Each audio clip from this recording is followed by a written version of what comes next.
Welcome to We're the Kids Alright, a podcast where we analyze the books we read as kids. My name is Jacqueline and I use they, them, or she, her pronouns. And my name is Sophie and I use she, her pronouns. We're one wannabe spy and one wannabe pencil pusher who read a lot as children and now have thoughts. We will get into spoilers, so that's your warning for that. This week's content warnings are cultural appropriation, museum ethics, societal ignorance, discussion of criminal justice systems, teenagers in danger, kidnapping, and murder. Attempted and real. Yes. This week we read Ruby Redfort, Looking to My Eyes by Lauren Child. This book follows the fictional hero of Lauren Child's character Clarice Bean, a code-cracking girl spy named Ruby Redfort. This is Ruby's origin story, which sees her recruited by the non-governmental spy agency called Spectrum. Spectrum doesn't want to recruit a 13-year-old, but their codebreaker, Carla Lopez, was killed in an avalanche and they are desperate. Essentially, there's a potential bank robbery Carla was trying to stop and Spectrum needs Ruby to take over and find the clues she missed. Ruby isn't one for a desk job though, and she quickly goes out of her way to steal gadgets, break into hotel rooms, and tell her best friend Clancy about Spectrum despite clear instructions to keep her time with them a secret. Ruby breaks ground on the case when she discovers that the bank robbers are a bunch of old Spectrum enemies trying to steal the Jade Buddha, which is incidentally the current obsession of Ruby's rich parents, Sabina and Brant. Unfortunately, Ruby doesn't cover her tracks very well, and she's kidnapped by the leader of the group, literal Dracula clone, Count von Viscount. The Count tries to kill her, but Ruby escapes and then stops the heist before it's too late. Despite her blatant and constant insubordination, Spectrum officially recruits Ruby into the organization and she becomes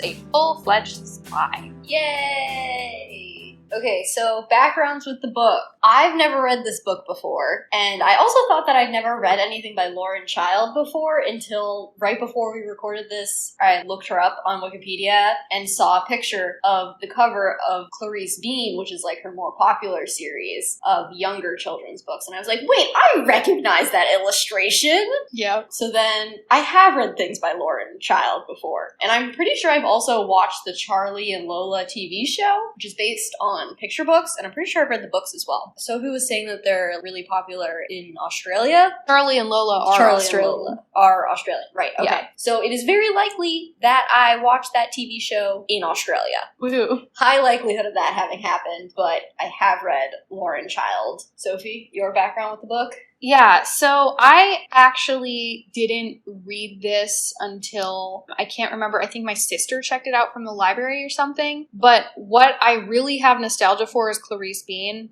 And Clarice Bean probably was the better choice, but a spy story is kind of fun. Yeah. But I read Clarice Bean. We owned one of the books, I think Utterly Me, Clarice Bean. Mm-hmm. And it was just one of the books on the shelves that I would just kind of pick up and read periodically. Mm-hmm. I don't know. I liked Clarice Bean. I was never that into it, but I enjoyed it. I liked Clarice Bean's very ordinary problems, and I was very curious about Ruby Redfort because there would be passages of Ruby Redfort books, which were at the time non-existent. It would look kind of fun. Mm-hmm. It's a very standard wish fulfillment kids story. Yes. And I was very curious about how this was going to turn out as a book series. Yeah. So first impression on this read through. Since this was my first time reading this book, I can go first. I thoroughly enjoyed the story. I'll say that. It was entertaining. I did read it all while sitting in a coffee shop just now, and I did read it in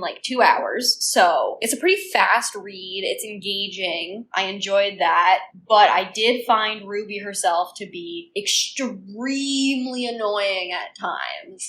At times? Most of the time. There were a couple of moments where I was like, okay, that was pretty cool. But most of the time she was really annoying. Mm-hmm. But I like the story a lot, and I think Spectrum as an organization is one of the more interesting spy organizations that ends up recruiting a child. That I have seen in fiction. But yeah, I thoroughly enjoyed reading this. I was entertained, but I gotta say, the fact that this is an origin story and there's not as much spy stuff makes it a little bit less interesting than I think there's this one book where she was doing some spy scuba diving, which was more interesting to me. But, it was entertaining. It is what it is. It doesn't really try to be anything but what Clarice Bean said it was. Mm-hmm. My first impression on reread is definitely definitely Ruby Redfort is really, really, really annoying, and Lauren Child does not realize how annoying Clarice is. I mean, Ruby Redfort is. Yes. Completely agree with that take. Yeah. Do you want to talk a little bit about how Ruby Redfort is shown in Clarice Bean? Yeah, okay. So, in Clarice Bean, Clarice is obsessed with Ruby Redfort. She will sneak reading the book in the closet. She'll base a school project on Ruby Redfort. She is obsessed, and she idolizes Ruby specifically for her fun catchphrases, the fact that she's a genius spy who knows about codes and also, like, does cool action scenes, and also, like, enjoys the fact that Ruby's parents are rich and leave her alone a lot. Yeah, I think that Clarice's idolization of Ruby made Ruby not work as a main character when it came to the actual book, because it was very much Clarice's image of Ruby that was shining through in the book and not maybe what Ruby actually was. But because Clarice was just obsessed with Ruby Redfort, Lauren Child had to deliver on that obsession when she wrote Ruby Redfort. Right, she had to make something that kids like Clarice would be obsessed with. And that meant that she didn't give Ruby the flaws that she really needed. And also the sassy catchphrases, they sound good in theory if you are listening to them out of context and someone is just talking about them happening. Yeah. But in context, they sound so bad and cringy. And Ruby's t-shirts, oh my gosh, I can't with Ruby's t-shirts. Editing Sophie here. I know you were probably really, really wanting to know what I had to say about Ruby's t-shirts, but unfortunately an alarm went off when we were recording this segment and we had to re-record, and when we started the next recording, I completely forgot that I was trying to say something about Ruby's lovely, annoying t-shirts. So without further ado, this is the second part of our recording. I apologize for the jarring transition. Anything else you want to say about Clarice Bean before just generally writing, or just like general? Well, Clarice is just constantly comparing people in her lives to people in Ruby Redfort series. And in its original conception, it was very clear that Ruby Redfort was just supposed to be like a stock comic book girl spy villain story, especially when you get to meeting the Count. The Dracula guy. He's like the main villain throughout the entire series, right? Okay. He's so cringy. Like, it's been a while since I've seen a villain this stereotypically comic book and cringy. Yeah. It's been a while. Honestly, it was kind of like, good times. You were talking about earlier, before we were recording, that because of Clarice Bean's idolization of Ruby Redfort, it kind of leads her to being such a Mary Sue, and that's kind of why she doesn't work as her own main character, because she's very much like the main character of a children's series, and these books feel like they are written more for a slightly older, like tween audience maybe, trying to be written for a teenage audience. Yeah, I think the target audience is honestly older than Clarice Bean. Exactly, and I think that's why it doesn't work, because the characterization of Ruby Redfort is very much like the characterization of an elementary school heroine. Well, also, Lauren Child had to deliver on Ruby Redfort's legendary sassiness, which comes off as bratty and insensitive. Yeah. And when she's being dragged off to be killed, she's just, like, described as being furious. I'm thinking, like, she's being dragged off to be killed, and furious is the adjective you chose? There was, like, one moment in the book that I can't really remember where I was like, oh, she's showing real emotion and she's reacting to the situation appropriately. When? I think it was when she was getting really paranoid about being followed. And that I was like, okay, this is a realistic reaction to the situation that she's in. But that was the only one of those. Yeah. And it's like, come on. I think that's the problem, because she had to be so perfect that she doesn't even feel like a real person. And she's supposed to be this 13-year-old, but she's like getting in arguments with her teachers all the time. Cutting class constantly. She helps Clancy cheat on a French test. Yeah! Oh my god, I forgot about that. She is very much written as like the badass you wish you were in school. Sort of, kind of like what an adult thinks of elementary school thinks a teenager is like, you know? That's really what it feels like. It's like teenage angst weaponized. It's not even angst. I think that if it was angst, it would be more interesting. Exactly. But I think that it's like an outside view of someone interpreting that this is angst without actually going into what the angst is. Yes. I think Lauren Child did a really good job writing a suspenseful origin story. Like, I was engaged the entire time. The story structure, overall, really, really good. It could have been better, but I've seen worse. Yeah. And I think the main problem is she was trying to aim for an audience that she just doesn't know how to write for. I just think that it was Clarice Bean that ruined it. I love that she created this series, but I think that if she had allowed herself the creative control to veer off of Clarice Bean's image of Ruby Redfort, yes, it would have been so much better. Yeah, so the whole book within a book thing where like the book within the book gets actually written, yeah, it doesn't happen very often. The only other time that I've read it is with, oh god. Is it Carry On? Carry On. Yeah. What's the book that it was in though? Fan fiction. Fan fiction by Rainbow Royale. I haven't read either of these books. So I haven't read fan fiction, but I've heard really good things about it. People really like it. But the big thing about that whole book within a book series is there aren't actual, at least from what I understand, is the main character of Fangirl is writing a fan fiction. You are very explicitly seeing a fan interpretation of these books, thus giving the author creative control when she goes to actually write the story. I've only read the first book, but I love Carry On so much. There's 2 other books that I haven't read yet, but it's very much on my TBR. I think because in the original book, we see it explicitly through that lens of fandom, that's what makes it work, and I think that is why that works better than this. Yeah, and I'm also thinking about Afterworlds by Scott Westerfeld, who wrote Uglies. This is a book within a book, though it's parallel. It shows you the book within a book, and that the whole book within a book. And it also has the story of the author who just got a huge book deal for this book within a book that is just generic YA with this girl who falls in love with the Hindu spirit. It's a little bit gross. Definitely one that we need to probably read one day on the podcast. Yeah, well, the whole thing is that the author is Indian, but Scott Westerfeld, the real author, is not.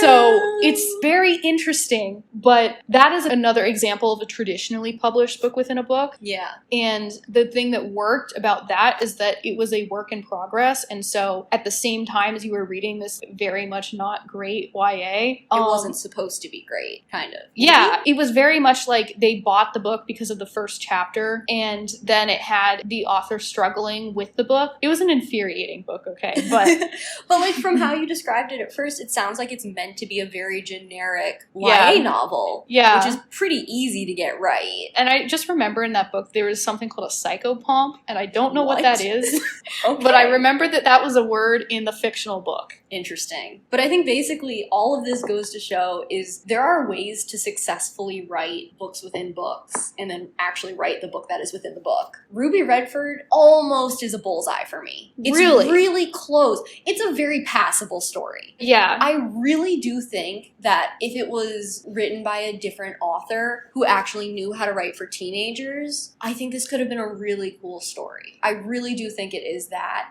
she just doesn't know how to write for the audience that Ruby Redfort is supposed to be for. And I also do think that for me at least, maybe I'm being a little bit more generous to this book because I do feel like it is a book that is made for like 10-year-olds. And I feel like if I was a 10-year-old reading this, I would have really enjoyed it. I don't know how much nostalgia you have for it. Well, I didn't really read it. Okay, that's true. I read Clarice Bean, and I like Clarice Bean. Yeah. Who had flaws and was actually well written. True. If I read this as a 10-year-old, I would have been in awe of Ruby Redfort. That makes sense because it is like a very much wish fulfillment middle grade. Yeah, it's like, this is what I want middle school to be like. Yeah, I don't actually think that Lauren Child doesn't know how to write for teenagers. Okay.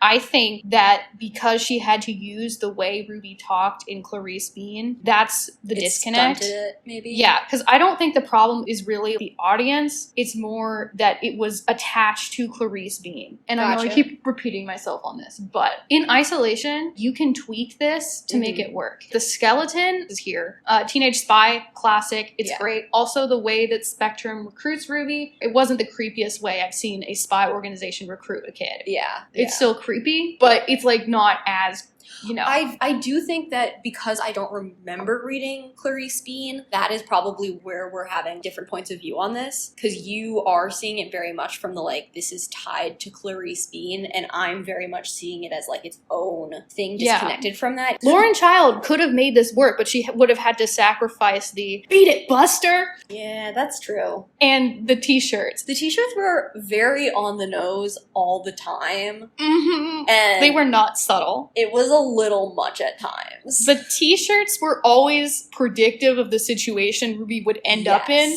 Or she would be in the situation, and then they would be like, oh yeah, her t-shirt says, "You're in danger." Yeah. Or something like that. I think there was one time where it said, like, "I need help." That was when she was with Foghorn, or whatever his name is. And she, like, taped up half of her shirt, so it just said help. Okay, well, that was kind of funny. Yeah, that was pretty funny, because she, like, changed the meaning of the shirt by taping it up, and that I liked. When she is captured at the end, I'm pretty sure her shirt does say, "You're in danger," or "I'm in danger." I'm sorry, this is the only valid dress coding I've ever seen. I know that it's not actually the valid. Cake.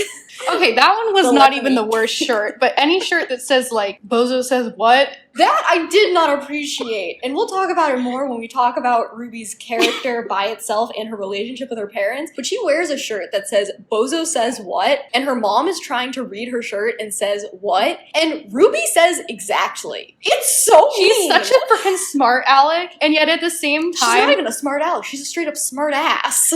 Okay, at the same time, the narrative is always like 4 steps ahead of Ruby. It's dropping the hints of the realization that Ruby's going to make 2 chapters later. Well, I gotta say, some things came as a surprise to me. Really? I was, like, not really trying to predict what was gonna happen. Okay. I think if I had been really trying, and if I had already known the ending, definitely would have picked up on it more. But first time through, I don't know. could have been I was paying attention worse. to the mystery, especially coming from some puzzle design stuff. I was kind of curious about, like, her code skills and her just general how the puzzle was set up from a design. Same. That's why I found the puzzle chain that led her to being recruited by Spectrum. That was, like, the most fun part of the book to read for me. Yeah. From a design perspective, Yeah, honestly. and Lauren Child saved herself by not going into too much detail about some of the codes and the puzzles. Yeah, but she also left enough in so that it was a level that kids could get. It was a lot of aha puzzles, not a lot of process puzzles. Well, the cipher one is the ciphers were mostly between her and Clancy Crew. Clancy Crew, yeah. Oh, while we're kind of in writing still, before we get more into characters, I just wanted to mention the world building and the setting, and it feels like it's trying to do the Mysterious Benedict Society thing, where it's, like, unplaceable in time. Well, I can't tell. They're too far away from a city. California. It could be California. Well, it's not. Twinford is not even, like, that much of a city. It's more similar to my town, which is literally a village. Like, that's how it's classified. It's a village. It's like my hometown, but farther away from a city, it feels like. Because they don't really talk about any big cities nearby. But there's another town over that you have to drive to. Okay, I honestly think it might be California, simply because I feel like Spectrum would be able to get away with more if they were further away from government hubs. Yeah, that would make sense, especially, like, Southern California. And I also am thinking of, like, what a foreign author would choose to focus on as a place. Yeah. And it would require way less research to do California or New York or something, just because it's covered more. Yeah, there's already an image of it in the cultural zeitgeist, I guess. Yeah, it's also clearly 90s, set in the 90s. See, yes, but I think it's either late 80s or very early 90s, because they have cars and shit and all that, but they also still use film cameras, and people were still doing that in the 90s. And the 2000s. I own film cameras to this day. I think it's the 90s. But the reason I think it's very early 90s is because of how cheap the food seems to be. She's able to get 2 smoothies for like $5. These days, 1 smoothie would be $5 if you're lucky. I think it's the 90s also because it was a big period of decolonization and democratization and repatriation of different stolen things. Right, yeah. Like the 90s was considered the golden age of democratization because now most of those countries have descended into illiberal democracies, but it was the golden age major, like, oh, democracy is winning BS stuff Gotcha. of where, you know, the US is sticking its nose into too many people's business. I also think that it's very early 90s because everyone seems to have a fucking butler in this town. Like, it's a very normal thing to have a butler, it seems like. Isn't it? But No, also- it's just Ruby. No, because, what's his face? Clancy? Clancy. Clancy's family also has a butler, and they've had one the entire time he's been alive. But that's also because his family is the ambassador's family, because his dad is the ambassador, I guess. Well, Lauren Child wanted it both ways with the British and American aesthetics. She wanted the snarky American teenager stereotype, Yeah. but then she also wanted British rich kid stuff. But then at the same time, the school is very much an American school. I don't even know if it's specifically British rich kid that she's trying to do. It's more like the trappings of a rich British household. Oh yeah, that's what Yeah. I mean, honestly. Yeah. And, you know, some things about the parents. Oh, yeah. The fact that her parents are quote-unquote socialites. I'm wondering what wealth they're living off of. Yeah, we never really find out where their family's wealth comes from. They're just extremely rich. Yeah. Yeah, Ruby's family is extremely rich. She clearly lives in a neighborhood of very, very rich people. Mm-hmm. And her school, for some reason, I always pictured it being a public school because of the way Yeah. the athletics were described. Is it not? I was picturing it as a public school. Yeah, I was also picturing it as a public school, but I'm thinking realistically, would parents that rich send a kid to a public school? If it's the local public school of the town, yes. Because if it is anything like the suburbs of Chicago, the property taxes of the houses are what is funding the school. And because the houses are so nice, the property taxes are really fucking high. So the school has a lot of funding. Yeah. That's literally how my high school worked. Yeah. And even the richest kids in the suburb would go to there because it's a really good high school. But it's able to be so good because of the stupid way that American high schools work, where funding for high school is determined based on property value. I feel like we got enough of the setting to be able to not exactly have an image, but like to have a vibe. Oh yeah, totally. At the very least. I really do think that it's just Lauren Child is a British person trying to write America, and I don't think she's ever lived in America, so she's doing a very stereotypical pulling things from pop culture type of move, where like they eat pizza all the time. And basketball. They're playing that. Yeah, they have basketball games, and it doesn't even seem Yeah, like and Ruby's they're super in a good at league. basketball, even though she's described to be, I'm not short. Which is fine. You can be really good at basketball if you were short, but I'm just saying that Ruby needs to be bad at something, okay? Yeah, She yeah. can't be good at everything. And also there's like a school bully. Vapona, Yeah. subtle naming, Lauren Child. Yeah. In terms of story structure, something I do want to give this book a shout out for is having an ending that felt not exactly earned, but it ended at the right time. Yeah, because it's like you wrap up the big mystery, but you still leave some threads hanging of things to happen in the future. The bad guys, some of them get their comeuppance, others get away, and then we have hope for Ruby's future because now she's a secret agent and she's going to actually be trained. Yeah, and then the next books are like agent training and then her actually doing things as a part of Spectrum, which is... I think I would love reading the agent training ones. I generally do think that with teenage spy stories, the origin is interesting, but I prefer to see it in flashbacks rather than make it the point of the entire book. Yeah, I will say this book was a bit much how much information was being withheld from her at all times, and like I understand why, but also you're the ones who recruited her. Okay, well, if you told Ruby the information, she would go blabbing to Clancy. Yeah, but Clancy's really good at keeping his mouth shut. Okay, well, Ruby is not. That's true. So it's a good thing that she is Clancy, who is. Also, with the spy thing, Ruby had no illusions about what she wanted from that. She was just like, oh yeah, I want to be a spy. Yeah, And she's not going to have any conflict about this. She's not going to have keeping secrets from people, and then potentially her school performance suffers and her parents are going to be mad at her for like cutting all the time. Yeah, because she has somehow set up her life where her parents will never know if she cuts class. Her parents are going to find out.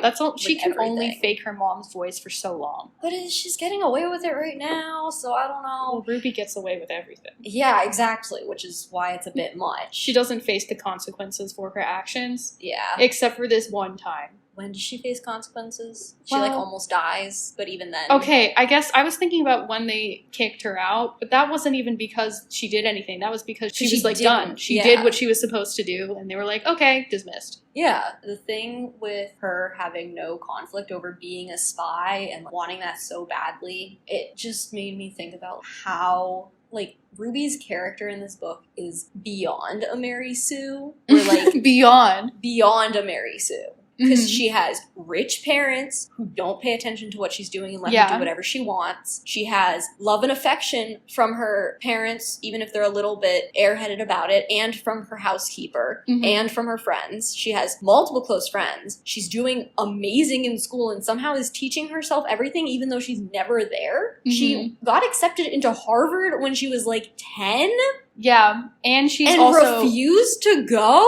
So she's super smart, but she also has all of this wealth. So there's no struggle in her life. She can do literally anything she wants. Well, the biggest struggle we see is that she doesn't want to dress like her mother wants her to. Yeah. That's like the biggest conflict that I see with her character. And even that, she's always very willing when someone's like, oh, your mother's gonna have to say something about that. She's like, okay, fine, I'll change.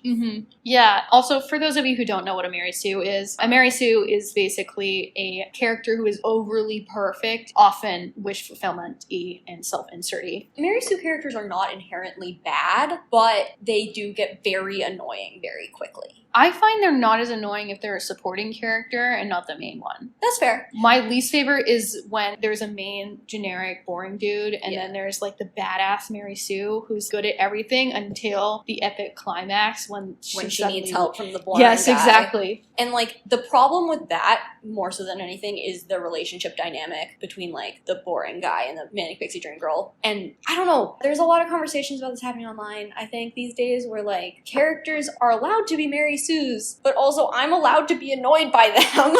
Yeah. And not want to read them. Clarice Bean liked Ruby Redfort because she was a Mary Sue. She was good at everything. She was an inspiration. She was who Clarice Bean wanted to be. That's cool as like an inspiration thingy, but not as a main character whose head you're inside all the time, which I think is what you mean when you say supporting character. Lauren Child already took the creative license to not use the titles of the book series in Clarice Bean. She could have used some license to write Ruby so that it would make it seem like Clarice Bean was just interpreting things through rose-colored glasses with Ruby Redfort. But she did not. She didn't. And also with the Mary Sue thing, hallmark of a Mary Sue is to have a bully who's clearly in the wrong who hates the Mary Sue. For like no explained reason, which is very much what's her face. Vepona. Isn't it like Vepona and then something with a V? There are a lot of alliterative names. There are a lot of alliterative. But it's very clearly vapid, you know? Yeah. And I remember in Clarice Bean, there was another mean girl who Clarice Bean kept comparing to Vepona, who's named Grace Grappello. Yes, it's Vepona Begwell. Oh. Her last name is Begwell. Yeah, there are interesting names in here. Fascinating. Vepona hates Ruby for no explained reason. Also with Miss Driscoll. Ruby is way too sassy with Miss Driscoll. Oh my god, yeah, it's like so inappropriate. Yeah, Miss Driscoll, I understand. You hate her, but she's your teacher, and this is not appropriate. My thing with that relationship is they talk about in the book how Ruby is the smartest kid at school, and Miss Driscoll is annoyed at her because, yeah, it's frustrating to have to teach the smartest kid at school. And it's like, yeah, that is so valid, and clearly the school doesn't have an accelerated track that she's on. Ruby had an opportunity to actually be challenged in her education and go to Harvard at a young age. And like, I get why there's some debate in the educational field about whether that's actually what's best for students, because like skipping that many grades could really have an impact on someone's social emotional development. Well, she's becoming a spy instead. Yeah. But the biggest thing with gifted children, this was what my last week of my summer school class is on gifted children. The biggest thing about gifted children is they need to be challenged in their education, otherwise they get bored and uninterested and do not produce their best work, which we very clearly see Ruby doing, where like she's just cruising through school and she doesn't even pay attention in class. She speaks back to her teachers all the time. She's not helping to create a positive learning environment for her peers. Yeah, also her social life is clearly outside of school anyway. Yeah. She has like her little friend group, even though she only cares about Clancy in that friend group. But like she plays basketball with her other friend, Dell, and she has her friend Mouse that she hangs out with. They all have very odd names. But like, honestly, as someone who wants to go into education, it was extremely frustrating to see that she had the opportunity to be challenged in her education and is instead creating problems for her teachers and everyone else around her. Well, I think that she made the right choice, though. Well, she's bored, and I think that's part of why she dove so far into the spy thing, even though that might not be the best decision for her. No, I totally get it. She should be homeschooling herself or something. She shouldn't be in public school. Well, she's looking for freaking danger. Which is a problem. I think it's fine that she's in public school, but she needs to, like, I don't know. No, she needs to be in a program that is adequately challenging her. Her parents can afford it. Can afford to send her to a program? Yeah. But I also like very reluctant to put kids into specialized things. Well, I think it would be fine if her school had some way of dealing with the fact that she's clearly the smartest kid in school, but her school is clearly not equipped or hasn't made any adjustments, and her teachers aren't able to provide her with stimulating enough experiences. Yeah. Like, honestly, if she was in my class, I would have her reading her own stuff, and like, well, my class would be more of a discussion, so hopefully she would be able to like participate in that. Yeah. But like, she's just a nuisance in class, is what it seems like. Her teachers were probably thankful that she was out for all of that time. Can you imagine being in a class with Ruby? It'd be so annoying. I would hate her so much. Yeah. But I feel like with discussion classes, that can be really good for her because it forces her to engage with the material in a way that's not just knowing the material. Yeah, exactly. And it would force her to listen to her peers' opinions, which I think would be really helpful for her because this is another thing that I really want to talk about with Ruby's character. She looks at everyone around her like they are stupid. That is part of her attitude that was the most frustrating to read. Yeah. Like, she basically calls her parents stupid and vapid in her head constantly. Oh, yeah. And other people do too. It's like clearly what you're supposed to think of her parents. Yeah, and the narrative doesn't disagree with her, where clearly her parents, they're wealthy socialites who are willing to participate in fundraising events and to be active in their community. They seem like very nice, good people. If not ignorant. Yeah, definitely ignorant, but like that kind of comes along with that world. Yeah, it's like, very typical. Oh, yeah. They're not like real housewives. Yeah, no, they're just nice people. Yeah. And they care about their daughter a lot. They might care about appearances a little bit too much, but they love their daughter, and she doesn't seem to kind of feel the same way about them. She finds them boring. Just so fucked up. I get the feeling that she'll get over it because she is a preteen, and I think that she'll, but I also don't think she realizes the implications of her becoming a spy, especially one that's known by account. She's putting her family in danger. Yeah. She's putting her friends in danger. I'm fine if she wants to do what she wants to do, but she needs to recognize that fact and care just like a little bit of the implications. She keeps dragging Clancy with her on adventures, and it's like, did you really need to bring him? Was this really a two-man job? Okay. There are a couple times where I get it, like when they go to the hotel and do that. Like, you needed two people for that. Ruby shouldn't have been doing that at all, though. Oh, true. She should totally have gone to an adult. I understand. But I understand why she didn't. I understand why she didn't, and I understand why, obviously, with Carla's death, Spectrum wasn't able to get people on it to, like, anticipate what was going to happen with the robbery in time. But is it the worst thing in the world if you wait until the robbery happens and then you just spend resources getting it back? If you know the robbery is going to happen, and if you know where it is in the general location, just send your agents over there. And figure it out as it happens, maybe. Yeah, I understand. Prevention is better than a reactionary situation, but don't put a kid on it. Like, they have no other code breakers that they could go to. Well, they keep dying. Yeah, but was Carla Lopez really the only code breaker at this organization? Yeah, that's ridiculous. That's stupid. But there should have been a Spectrum team. seem small, though. Yes, it does seem small, and they did say that they had agents out in the field doing other stuff. It's very vague. They seem like they are completely overextended. I think that they're dealing with something shady that they don't want a kid to know about. No. I have a theory that Spectrum is actually bad. I could see the story going in that direction. I know it probably doesn't, but it would be so interesting if it did. It would be so interesting if it did, but I also think that there are not a lot of stories nowadays that have an organization that turns out to be like flawed but not actively evil. Yeah. And it is kind of interesting because, okay, Harry Potter, Harry goes to this magic school. It turns out to be a good thing, and that's an organization.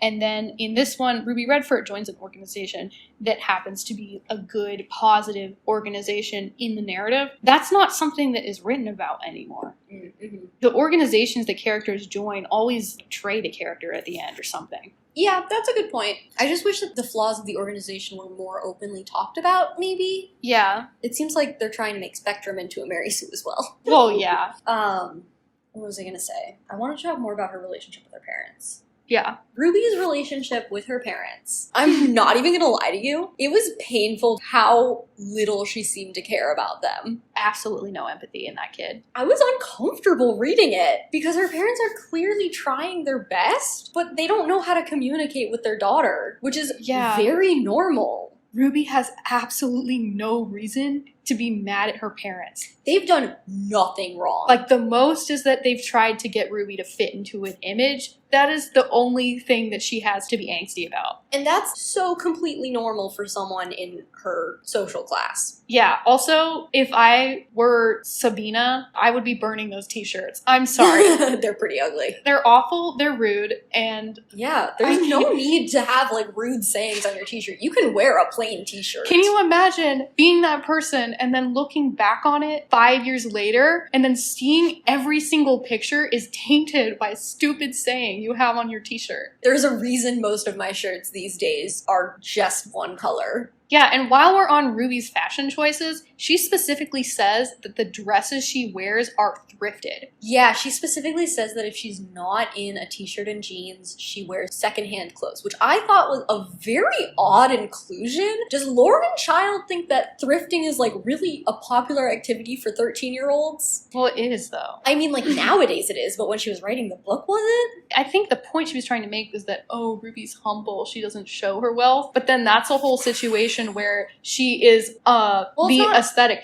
There's been a big conversation happening on TikTok as of late because a lot of people show off thrift hauls there and, like, do thrift flips. And the conversation happening around it is, like, totally cool if you want to thrift. Like, yay, secondhand clothing's great. Maybe don't go taking all of the clothes that are there for plus size people and then, like, changing them so that they'll fit a smaller frame. Yeah. Maybe leave the clothes for the people who actually need them and don't have any other option. Well, the reason why I feel weird, because I don't have a problem with people thrifting, but I do have a problem with it when Ruby clearly has, I don't know. It's virtue signaling, kind of. It's very clearly about the aesthetic of thrifting for her, which is kind of weird when she has access to all these other things. And she's, like, trying to do this not like other rich kids thing, and it's cringy. The thing that I will say about it is that it makes sense. It's realistic. I get it. I think that that is a totally okay thing to portray, and I'm glad it was portrayed, but Lauren Child does not realize what she's portraying. Yeah.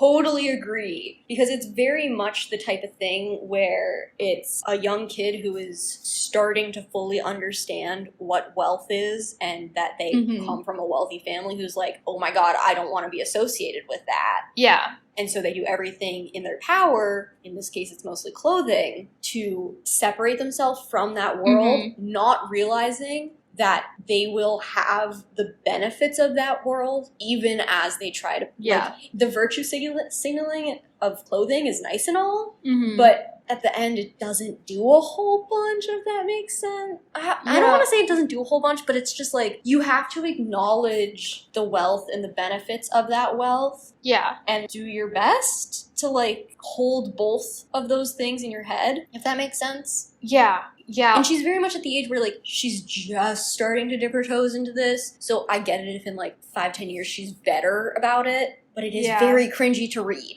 It's also very clear that she is in a very, very isolated bubble. Oh my God, yeah. And like, I know I was kind of comparing her hometown to, like, where my hometown is from, but, like, that's another level of wealth. And I think that was interesting, and I would love to see her going outside the bubble on her spy missions, and then using that to kind of reflect and be like, my problems are... inconsequential in the long run? Yeah, and the thing is, she's valid if she feels a certain way. Yeah. It would be cool to have an arc with her realizing that the world is bigger than her. And she's clearly wanting to be a spy because of the being a spy being fun and not helping people. Yes. She, like, has no altruistic motives. She's 13. I don't expect her to be this amazing person who just wants to help people. That would be more annoying. We saw that with Triss. Yeah, but I do think that her motivations for becoming a spy are corrupt, and I also think that she shouldn't be a spy.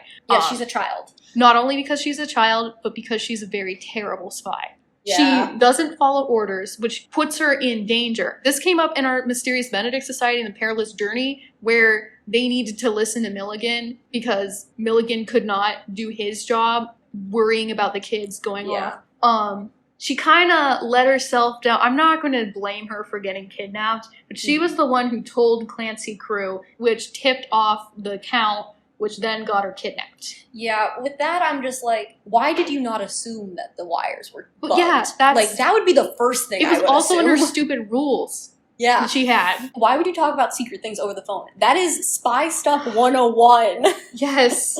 You go to a park and you sit on opposite benches and you don't look at each other while you have the conversation. That is how it's meant to be done. She wants to be a spy because she's bored. Yeah. It's very clear. And that goes back into the whole thing where she's not challenged at school. Mm-hmm. She's bored. Yeah. That's the only reason. And she's willing to put herself in danger because she's bored. And I'm sure we have more things to say about Ruby, but I just want to mention really fast that I had a lot of respect for LB, who's in charge of Spectrum, at first, because she was so willing to put those boundaries on Ruby and be like, you are just doing a desk job for us. This is a short-term, temporary thing. I lost all of that respect by the end of the book, where she's like, okay, now you can be a spy because you've proven yourself or whatever. Yeah, LB should have put her foot down. She should have put her foot down. Hitch should have also put his foot down.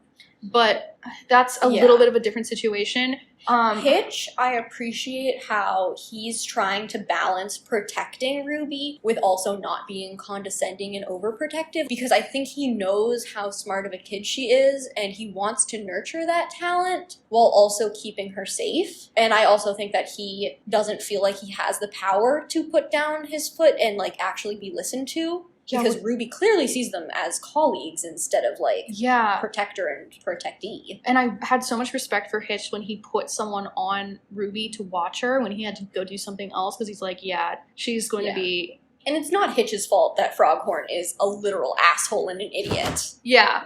But, oh my gosh. Ruby has the wrong motivations for being a spy. She does not realize the danger that she's in. And I found it very disturbing that she's a very stagnant character. She reacts the same way to every single situation, regardless of whether it's attempted murder or, like, you know, being late to class. Yeah. It's also concerning in this book, like, her housekeeper, Mrs. Digby, is literally kidnapped for an entire, like, month. Just hanging out in a warehouse. And Ruby is, like, a little too chill about it when they get her back. Ruby is too chill about a lot of things. Yeah. And her sassiness that she's legendary for in Clarice Bean was unrealistic, horrifying when you're trying to create a likable character. Yeah. The sassiness can veer into some brattiness. That's nasty. Yeah. Ruby definitely dives headfirst into brattiness. Ruby would be so much more likable if we saw her vulnerable and break down. And realize that she's scared. Yeah, so if she spent the entire book being like, oh yeah, I want to be a spy, yes, I'm so bored, and then she realizes when she's actually like in a life or death situation, like, oh no. Oh shit, I am in over my head. Yeah. I am not prepared. I could see such a cool arc where that happens, and then like the next book where she's like trying to do the training, she's dealing with PTSD from the situation that she went through, where she's like, oh god, I thought I could do this, but now I realize the actual stakes of my situation. Yeah, and I could get hurt. She gets at the end of this book what she thinks that she wanted, and then she grapples with it in the next book being like, is this actually what I want? That would be so much more interesting. Yeah, but Ruby's reaction to attempted murder when she's getting dragged away to be killed and she's just like pissed. Come on. Also, she had no escape route except for someone rescuing her. And she was very lucky she got rescued. Yes. I'm also not going to, like, obviously we are totally valid to critique this and whatever, but I'm not going to hold this not giving her much of a character arc against Lauren Child, because it's pretty typical for superhero-esque spy things like this, where children characters like go through a shit ton of shit, and in real life they would probably be dealing with a whole ass load of PTSD, but in the story they just chug along. I don't even need a character arc. I just need her to show fear or react to situations in a more nuanced way and not just be sassy. It's like the constant sassiness to every single situation that is the issue for me. I agree. And with the whole telling Clancy, she's specifically told not to tell Clancy. Yeah. And her justification for telling Clancy is that he's mad at her for being all secretive, and then she feels guilty about it. No, she's doing it because she's selfish and because she doesn't want to keep a secret from Clancy. It's all about her. It's not about Clancy at all. I was screaming in my head while I was reading those parts where she's like talking about how guilty she is. And I was like, why don't you just tell him that you can't tell him? That's an option that she never considers. No. And it's just like, she wants Clancy to know, though, because she wants a partner in crime. She wants a partner in crime. You're totally right. And it's frustrating that she doesn't even consider being like it doesn't even cross her mind that she could be like, Clancy, I am not keeping a secret from you on purpose. I am literally not allowed to tell you. This is not my secret to tell. And Clancy kind of seems like he's mature enough where he'd be like, okay, I respect that. Are we still friends, though? Yeah. And she'd be like, of course we are.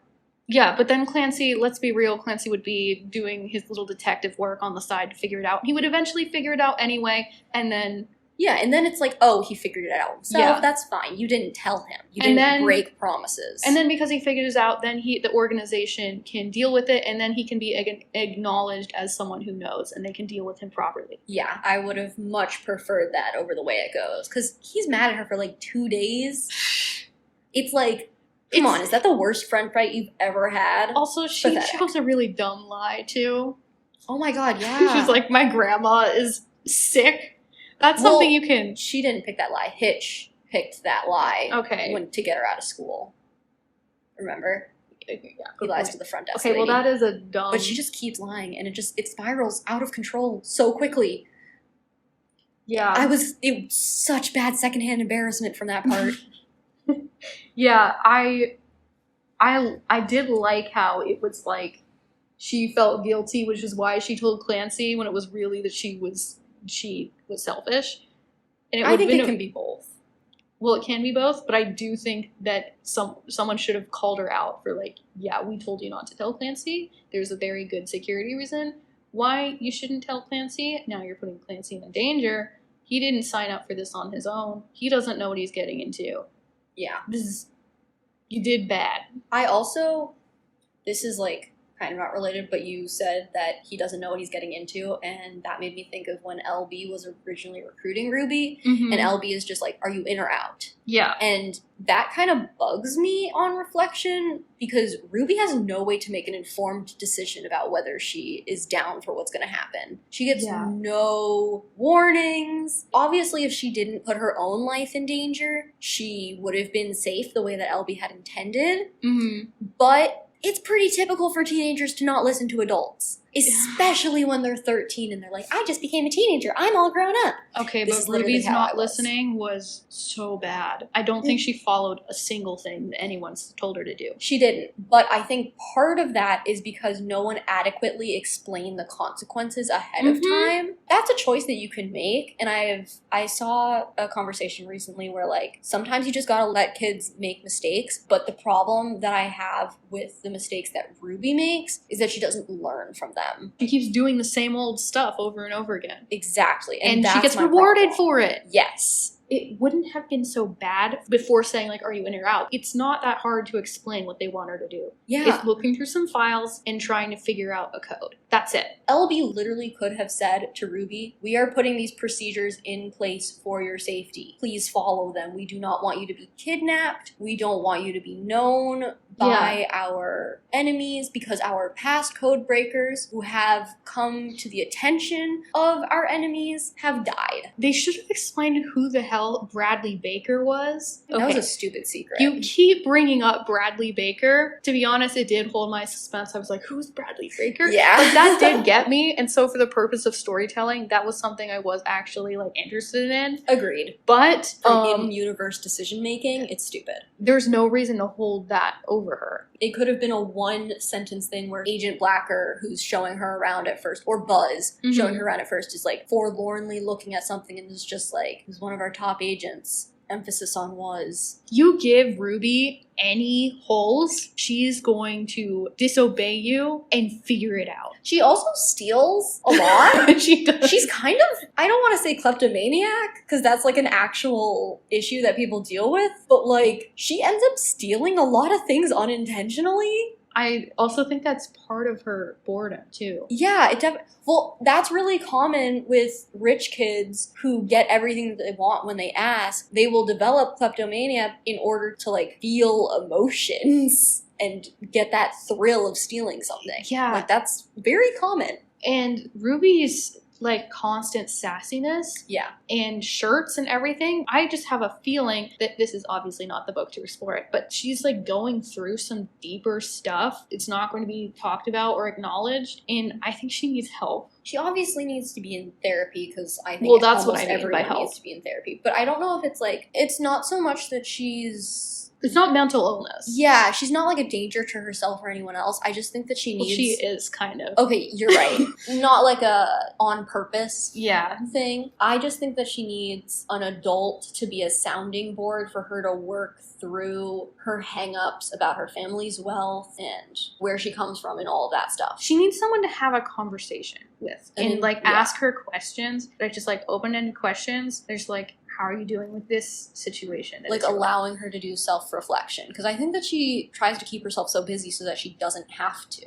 If you are a good spy agency, you will have psychologists on hand Yeah. who will talk to you, evaluate you, do all these things that you need to do. But it's just very annoying to keep seeing Ruby do stuff and then face no consequences. And at the very end, despite how she just disobeyed orders and then put herself and 8 other people in danger, she gets rewarded and recruited to be a spy. She had good detective skills. Yeah. She didn't have good spy skills. Mm-hmm. Yep. So I honestly think that the only reason why they did that is because they knew that she would be dangerous if she was working outside of Spectrum, Yeah. because she would put the organization at risk. It was like a keep your potential threats close. Yeah. She wouldn't realize that she was being a threat, but I Totally. I wish that was acknowledged, where we had gotten a hint that that is what LB's intentions were. Yeah. We do kind of get a couple of lines from LB's point of view. Yeah. So, I don't know. I just wish that that had been explicit, you know? Yeah. Also, when Hitch is mad at Ruby, Mm-hmm. that is like a great moment where he is like, oh no, I assisted in getting this kid into this and now she's putting herself in danger. I love that conversation between LB and Hitch, where they're Mhm. both like, God damn it, we should have seen this coming. Yeah. And Hitch is like blaming himself, and LB is like, hey, you did the best you could. It is not your fault that Froghorn is an idiot. I like Hitch. Oh, I love Hitch. I think he's pretty cool. It's like a less sad version of Milligan. He's just following orders Mhm. in terms of recruiting Ruby and watching over her. And Yeah. he clearly cares about her, which is important. Mm-hmm. Yeah, I like him. And he really respects Ruby and Clancy, Mhm. even though they are children. He never intentionally talks down to them. Yeah. He does it unintentionally, but he also apologizes. Yeah. Which I think is so important for adults to interact with children in that healthy way, Mm-hmm. where it's like, we are on equal footing, but also I am still the adult, and thus I am looking out for you. It's a delicate balance, and I think he manages to toe the line very well. A lot of the issues with what Ruby does is that, okay, people don't adequately try to tell her things, Mm-hmm. but then the few times that they do, she doesn't listen. Yeah. It even says like, oh yeah, she's hearing them, she's not listening. I hated that so much. Yeah, I mean, it makes sense, but I It's think, very typical teenage stuff. yeah, I think that Hitch is a good mentor Yes. and he will help her. I know that he was really looking forward to not being a butler. He ended up with such a high-strung family to look after. Yeah, and honestly, I think that Hitch shouldn't have, if he wants to do that, fine. I'm sure it's a cushy gig, Yeah. but he shouldn't have to be a house manager. Yeah, that was a weird cover to choose. But I guess It was a makes good sense. cover for the situation because it was temporary. It wasn't Yeah. a big deal. This more permanent situation, Wait, is he like permanently their housekeeper? Oh, I didn't realize that. yeah, it makes it pretty clear in Clarice being that Hitch is just always going to be the house manager. I mean, I guess that makes sense, because otherwise he would just be the creepy adult that she's always hanging around and talking with. Well, It's they would less- have to get someone else to do that, but then he True. tried to put Froghorn on it and it didn't work out. Yeah. And who else is going to do it? It's very clear that Spectrum doesn't have the staff to do what they are intended to do. Oh my god. Wait, can we talk a little bit about that? What is Spectrum's purpose? They said that they're working Not alongside the government, not against their interests, but not with them. That was like red flag to me. How is this organization founded? Who is funding this shit? Yeah, that's a little yikes. Also, is there any reason why they can't work with the government? Do they have power to arrest people? Like, how would they get these people locked up? Well, they got the German guy. They did. I'm wondering how. It is suspicious that they aren't working with the government. I think it is cool if maybe it's a former someone who is on the run, etc. Kind of like an Edward Snowden figure who might be running something like Spectrum. Yeah. Like that would make sense for it to not be working with the government. It gave me a very similar vibes to S.H.I.E.L.D. in the Marvel universe. I think the realistic thing about Spectrum as opposed to S.H.I.E.L.D. is S.H.I.E.L.D. had way too many resources. And somehow they were still a secret? What? But Spectrum is clearly very small. Somehow they seem to have funding, and Who's funding them? That's my question. Who is funding this shit? Does the government know about Spectrum? And are taxpayers paying for this? Because that would be a problem. I wouldn't be surprised. Okay, obviously this is like a super big fanfic take. Yeah. If Ruby's socialite parents are secretly funding Spectrum. Wait, I love that. And they are aware of it, and they are acting like airheads to cover their tracks. Sorry, so I'm on the Ruby Redfort fandom wiki, and on the page for Spectrum, the organization, it says, Spectrum is hinted to have stolen its mass funding. From where? It doesn't say. So they just steal stuff? Are they like a leverage type organization? They might be. They might just be leverage. I mean, like, I love that, but leverage is very explicit that they are not the good guys. They are bad guys doing things that have good consequences, and Spectrum is saying that they are the good guys. I think that if... You can't be a thief. Well, they're saying that they're the good guys because that's going to justify their mission. But first of all, they have very low professionalism in this organization. The fact that LB doesn't wear shoes, that's disgusting. Dear listeners, one of us has graduated from Oberlin College, the other has another semester left. We have been around too many people who walk around without shoes. But it's a hazard. Please free me from this nightmare. Like, that's one way to take down LB. Like, she's handing it just to them. Fucking throw out some Legos or something. Oh my god. And the fact that her nails are painted cherry red. Toenails, to be specific. Her toenails. Ugh. Anyways, so that's fascinating. So they apparently have stolen their funding? Who are they stealing from is my question. And they're recruiting a child. Are they paying the child? I think they said payroll at one point. LB mentioned a small fee, and then Ruby asked, am I paying you or are you paying me? And LB did not answer. Okay, that's really weird. Yeah. But it seems like she's on the payroll because it was mentioned. It just wasn't very clear. Mm-hmm. But, okay, so the fact that they are recruiting children from a codebreaker.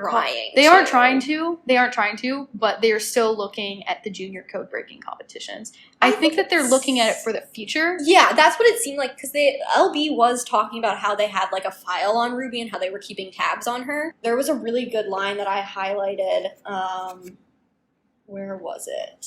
Okay, LB says that after the Harvard offer was made to her, they were interested, but when they discovered exactly how old that Ruby was and that she was just a little kid, they thought again. Which I so respect! Yeah, that makes a lot of sense. And LB also says, yes, I still think you're a little kid, but now we are desperate. And I don't understand why you're so desperate. It's a little suspicious. It's a little odd. I think that they're looking for someone who will not be believed if they blab. Which I think is a big plus of recruiting a child.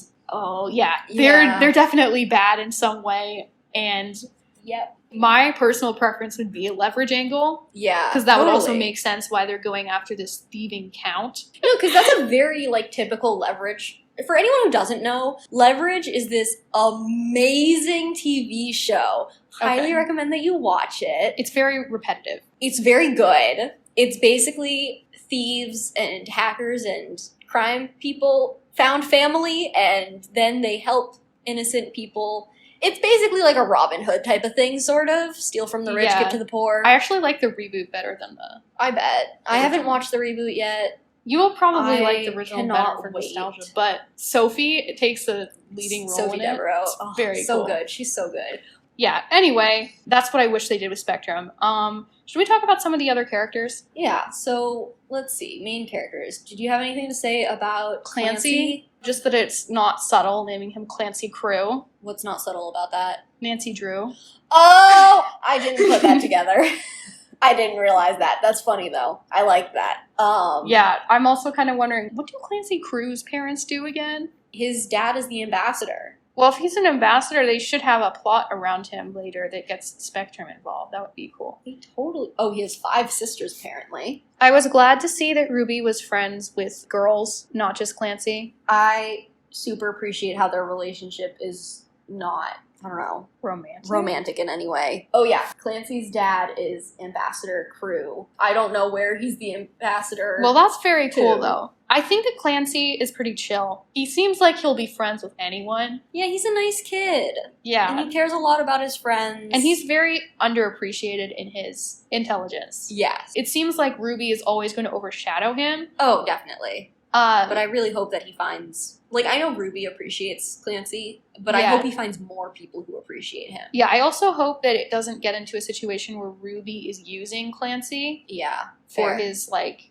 Connection. or, like, their friendship becomes doing spy stuff Right. together. Yeah, they need to keep doing other stuff. Yeah, also, it's a lot to put on him, having to, like, keep his knowledge of Spectrum a secret. Spectrum needs to use him as an asset. Yeah. I understand that it's a whole deal where, like, they didn't actually want to recruit him, but he knows stuff, and if Spectrum is truly good, they will also want to keep Clancy close, Yeah. especially if they know that they can't control Ruby, which is very clear. Clancy is very loyal and is very good under pressure. He will not crack. Yeah. Like, he doesn't even talk to Hitch until he gets a note from Ruby that's like, if you can't find me, talk to Hitch, basically. Yeah.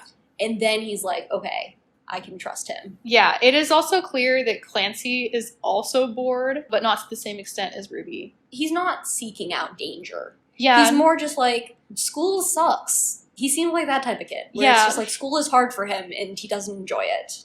Yeah, it does seem like Ruby is the more, like, the fact that she kind of didn't even ask him if he would wanted to cheat. She just Oh my god, yeah. She just gave him the answers and was like, write this on your arm. Oh, that bugged me a lot. It's such a small moment. Mm-hmm.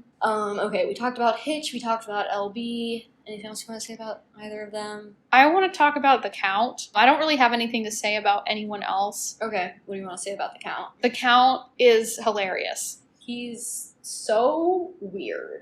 He's like one maniacal laugh away from being a literal cartoon. Yeah, and they kind of describe him as like a cartoon. Well, that's... And he's meant to be that way, which I get, but it's Yeah. also very weird. Lauren Child had to follow through on that because when you are doing a book within a book, stronger, more dramatic characters who might seem a little bit more extreme, that's going to translate better in terms of like getting an image of what this book within a book is. But then Yeah. you're actually writing it where you have time to explain. And oh my gosh, it was ridiculous, but I honestly didn't mind that much because it's been a while since I've seen like a comically evil, terrible villain. And the only thing is that I don't want him to become nice. Because often Yes. these really terrible comical villains have a redemption arc Yeah, that happens in like 5 minutes. yeah. And that is my least favorite thing ever. I'm Yeah. thinking about Barnaby in Babes in Toyland. Don't know what that is, but cool. Yeah, I like the Count. I appreciate the fact that he is very much in the background, in the shadows in this book. Mhm. I think that's another pro to the plotting of this book and the Mhm. pace that it goes at, is that you don't really encounter the villains until the very end. I think his like accomplices, Valerie 9 Lives, Hitch ends up killing her, which which is a lot. I but I respect the books for going there. Exactly, yes. And then the other one is Babyface Marshall. Fucking weird name, but okay. Uh-huh. He was sufficiently creepy, and that's all that really matters. Yeah, and because of the younger target audience, even though, like, I think that younger kids can handle it, but in terms of, like, the tone you're going for with, like, the very sassy Ruby Redfort, it makes sense to have an over-the-top, ridiculous villain to, like, take the edge off the fact that he's killing a bunch of people. Does he actually? Oh, he does. He kill kills people. Bradley Butler, and he kills Harla, what's her face? Well, not directly. No. He set the TNT, He set the dynamite off, which caused the avalanche. Didn't he say that he didn't kill Bradley, whatever? He said he didn't, but he said he was there, which means that he was involved. Okay, gotcha. Yeah, no, that's fair. I see what you're saying.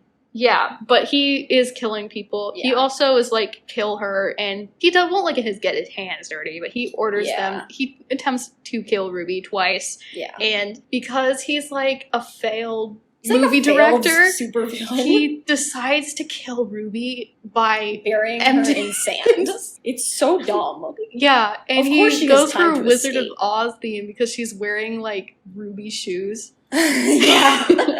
And her name is Ruby. He's really trying to be a cartoony villain. And and he also monologues. Yeah. You know, it's a classic, refreshing. It's going effort. full camp, and I like that. He's like really leaning into the camp. Yeah, and which is great. Yeah, it's not trying to be a serious book. I think purposeful camp is way better than accidental camp. Yeah, and that's what works about the Count. This is totally a villain. Yeah. That a kid would write. Yes. If they're like doing their own fiction in like elementary school. Oh, totally. Which is really fun. Yeah. Because the dynamic between Ruby Redfort and the Count is very similar to the dynamic I wrote between two of my characters from elementary school, Sylvia and Leonard Lewis. Oh, good old Sylvia. Who I think I call it like, did I call him like, no, I said he stared droopingly.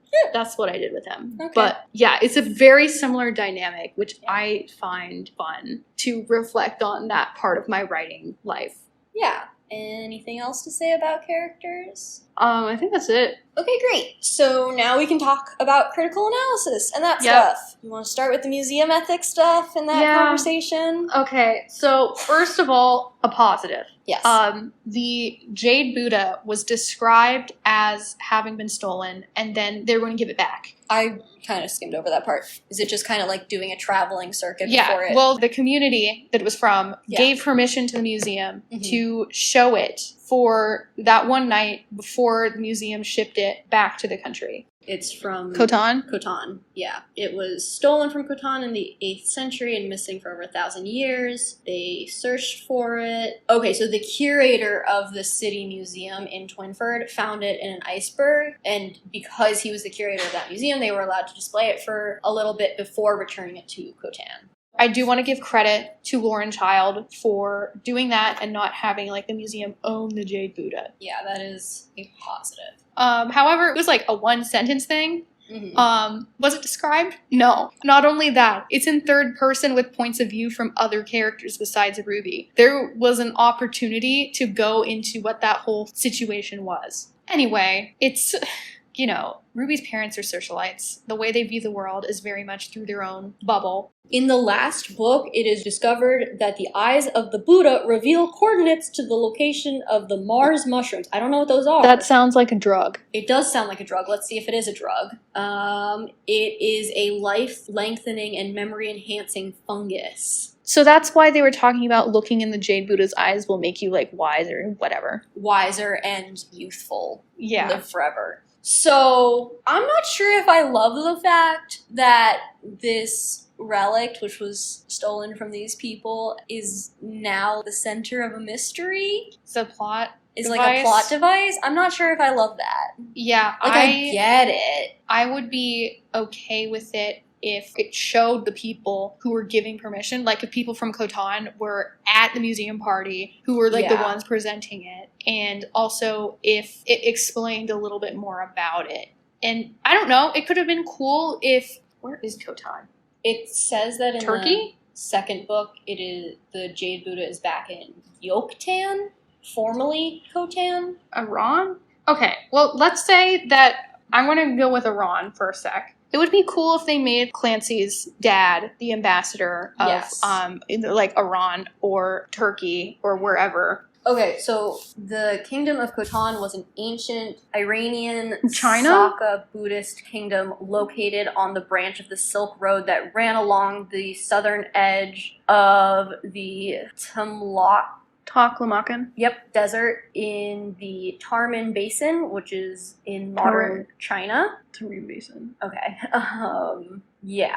Some of the big exports from the Kingdom of Khotan were silk and carpets, along with jade and pottery. Okay, I do like that jade is consistent. I like She that. did some research at the very least. Mhm. But I think that if you were going to have that be a major artifact in your story, then you need to represent that community in the people that you're writing about. It doesn't even have to be the main character. It's just good to have to like make them be involved. And like it would be cool if we were going to go full leverage and have people from Khotan, that community, hiring Spectrum to prevent the thievery of the Jade Buddha. Totally. That would be And then that really also cool. explains where the money's coming from. Yep, that would be really freaking cool. Yeah, but the fact that it's a plot device with majority white wealthy people at the center of this book, not great. Yeah, Sabina and Brant are obsessed with this Jade Buddha. Oh my They god. won't yeah. shut up about it. They really won't. And what is the deal with their interest? Like, I think they're just fascinated by this new and shiny thing that's coming to their small town for one night only. yeah, and they're also like always traveling, so they're very much people who would,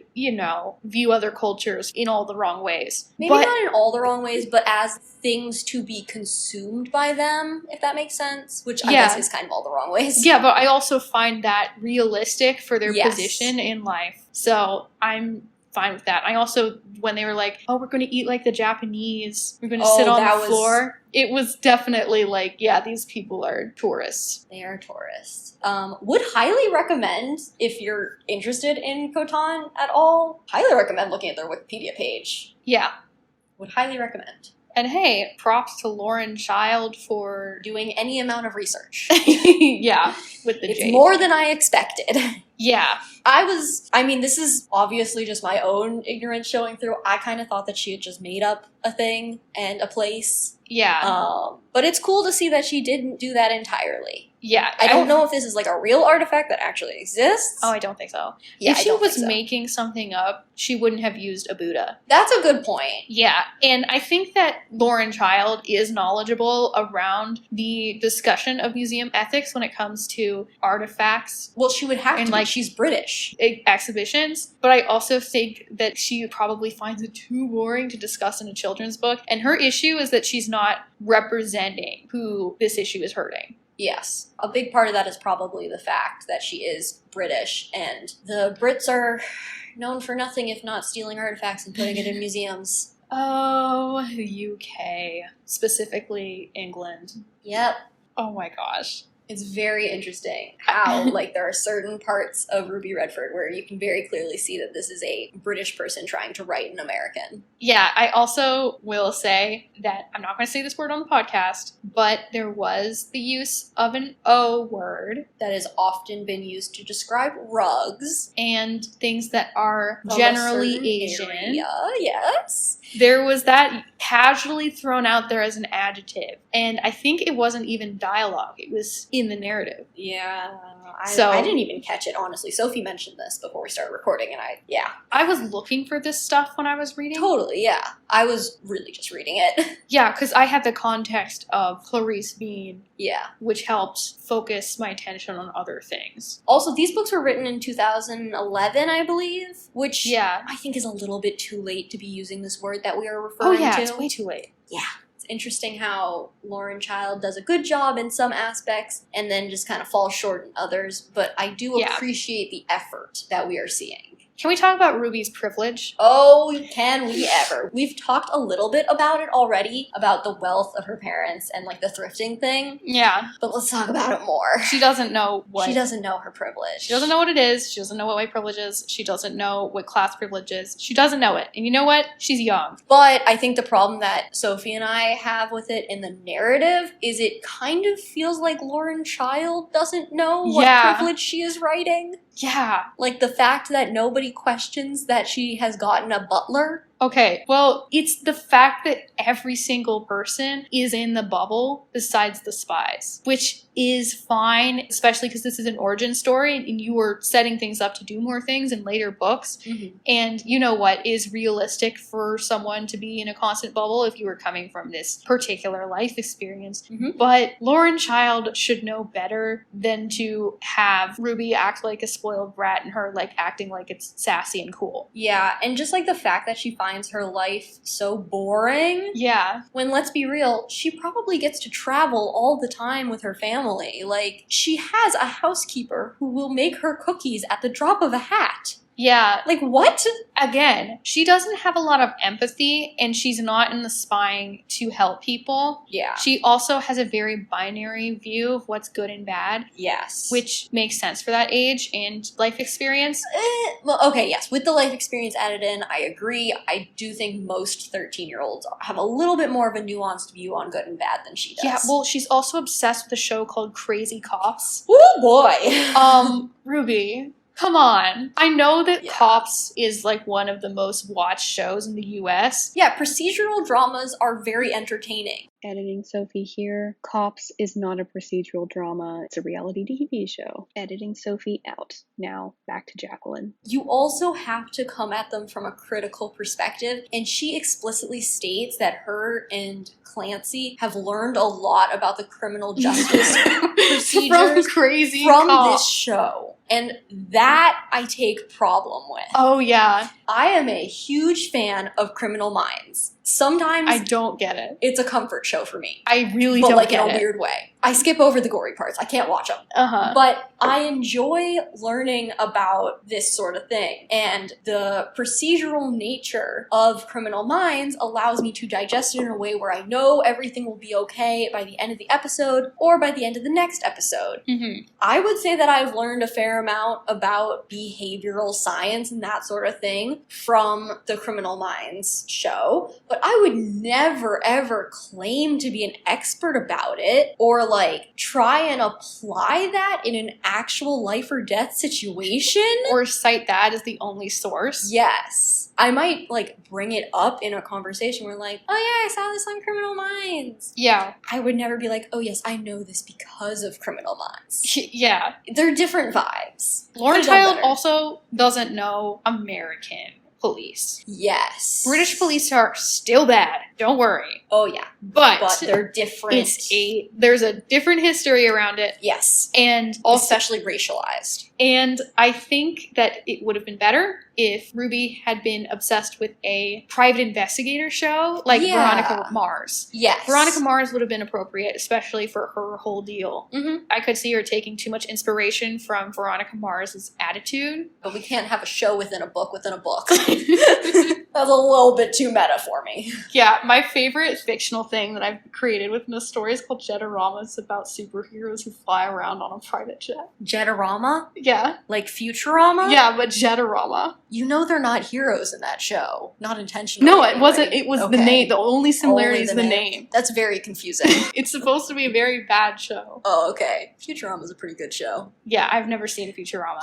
So Really? I just know that it exists. And Oh, you wouldn't because it's animated. yeah. That's true. Okay. Anyway, Ruby's taste and stuff must evolve. Yeah. And it would be nice if Spectrum had training programs that help with worldview, because if you are doing all this stuff for the world in your really weird, understaffed spy agency, then you need to have people actually know about the world. Something that I noticed while reading is that Lauren Child doesn't really describe anyone's appearance in depth. Mm-hmm. Like, you get a general sense for them, and like maybe you'll get a hair color or a height, Yeah. but no skin color. And I feel like that is because she's kind of just assuming white is the default. But I also don't know because, Lauren Child is also an artist. yes. She has a very specific style of art. Yeah, and on the Ruby Redfort wiki, some of the characters have pictures. So LB is shown as a black woman, and it's captioned as one visualization of LB by Lauren Child. I find it interesting that she doesn't make it explicit in the text. Yeah. And I feel like it's kind of the type of thing where she's trying to keep it general so that you can view people however. And that's also a situation where, because she is a picture book author as well, she doesn't have to describe appearances in picture books. Right. Because she draws it. Oh, is she the one who draws her picture books? Yeah, she draws it. Huh. Written and illustrated by Lauren Child. Yeah, you're That's right. why she has that very specific art style. Yeah, you're very right. Okay, so I'm like clicking through some of the other characters' pages on this wiki. Most of them appear to be white people. If Clancy's dad is an ambassador, they could have done something so cool with that. Yeah, there could have been something But there. no, they didn't do it. There was also a missed opportunity with Hitch to explore class differences. Hitch is not living in the world. He is there to protect Ruby. So he can have a story and a background that's not typical of this bubble, and he could have had a conversation with Ruby about it. I'm not saying Hitch should teach Ruby a lesson, but I think that telling his story to Ruby and being like, yeah, this is not how things usually go. She's like, well, how are you so good at everything with the cooking and the cleaning? It's like, that's what most people have to do. And they could have had a conversation about it, and then that could have been a moment of reckoning for Ruby and her worldview. Definitely agree. I will say one thing that I appreciate is on the wiki, it does say that her parents are millionaires, not billionaires. So, you know, they're not the worst. I mean, how they need billionaires from being socialites? I don't know. They'd have to be influencers. Did you see that Rihanna is a millionaire now, or a billionaire now? No. She's a billionaire now. Good for Rihanna, I guess. You're clearly not as impressed with this as I am. I'm not surprised, though. She hasn't put a song out in forever. She's acted, though. Oh, in that's a bunch true. of movies. I forgot that she does that now. Was she in Ocean's 8? Yeah. I love that movie. Yeah, she was in that, and she was also in that one movie that Cara Delevingne was in with, I don't know if it was Ansel Elgort, but it was someone who at least looked like Ansel Elgort. That's a lot of people.